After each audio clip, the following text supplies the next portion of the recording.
to look for a peace agreement, Iran has found itself a new president.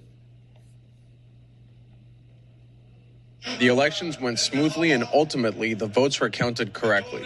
First, we should thank the supreme leader. If he wasn't there, I don't think we would have been announced winners of the elections easily. All right, that was President-elect of Iran, Masoud Pezeshkian.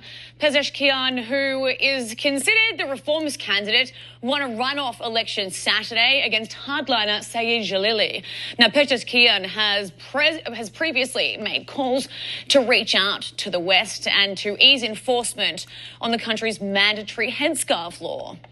Here to discuss is NewsMax foreign policy analyst and author of the book Iran, an Imperialist Republic, and co-host of the War and Freedom podcast, Walid Fakhravar, as well as Senate chairman of the National Iranian Congress and author of the book Comrade Ayatollah Amir Fakhravar.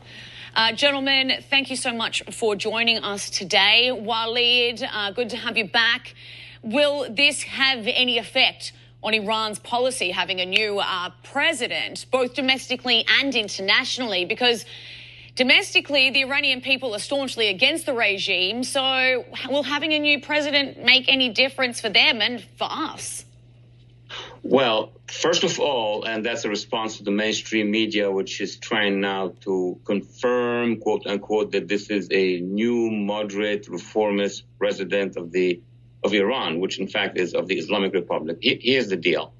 This is an election, and we've seen it in many dictatorships around the world and in the Middle East, like Assad of Syria or Saddam in the past.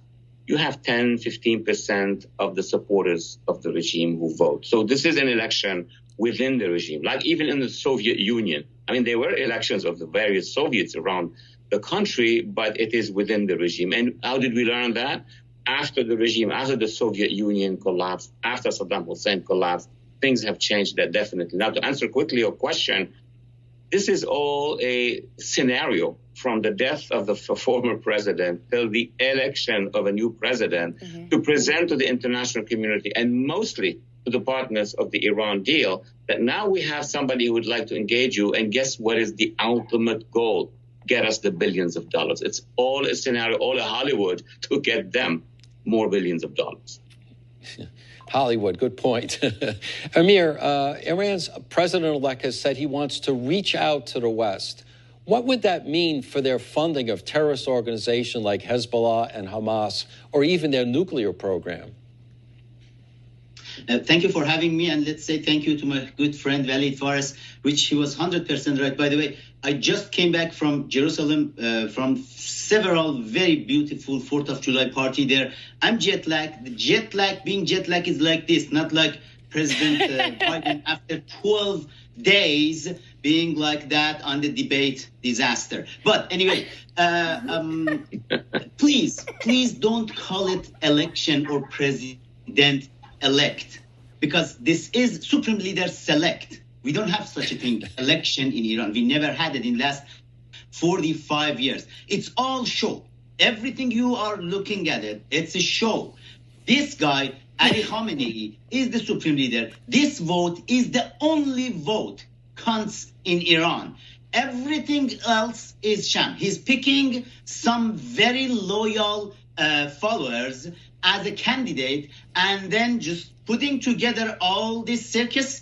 And then at the end, he's picking from his hand-picked candidates, one of them to show to the world that, look, we got the new president. And no, it's not. And I'm old enough to remember. I was a student leader in July 1999 student uprising against the regime. And 2 years before that, we had exactly the same event when Mohammad Khatami came up. That was the time all European countries, because of Iranian terrorist activity, Islamic regime of Iran's terrorist activity, they pulled back their ambassadors, and then Supreme Leader, the same Supreme Leader, 27 years ago, decided to exactly do the same and bring up the reformist candidate, Khatami.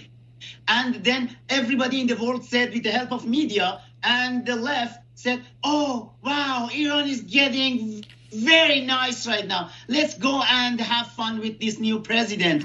And yeah, the entire presidency of Khamenie, I was in prison under torture. They broke 50 bones in my body. And many of my classmates, they have been killed under torture by exactly the reformist president. Well, this guy, let me just finish it with that. Masoud Pezeshkian, he is the person who started cultural revolution in Iran 44 years ago, the same tactic of cultural revolution of Mao in China, which killed thousands of students and professors. And this guy, Pezeshkian, was responsible for that. And he is the minion of Supreme Leader, another serial killer in power. Yeah. All right. Well, we're running out of time, Waleed. We've got 30 seconds left. You can just wrap it up for us. Well, absolutely, Amir. First he lived it, then he experienced it, and he spoke about it. Basically what's going to happen, in my view, this is coordinated with the regime partners abroad who were very nervous about the fact that American and Western public opinion is sensitive to the revolution in Iran. This whole scenario is to be able to crush the revolution in Iran and display to the world that we are at peace and we have a good guy. Yeah, Amir is living, walking proof of just how evil that regime is. Waleed Faraz, Amir Fakhravar, thank you both so much for joining us today. Thank you.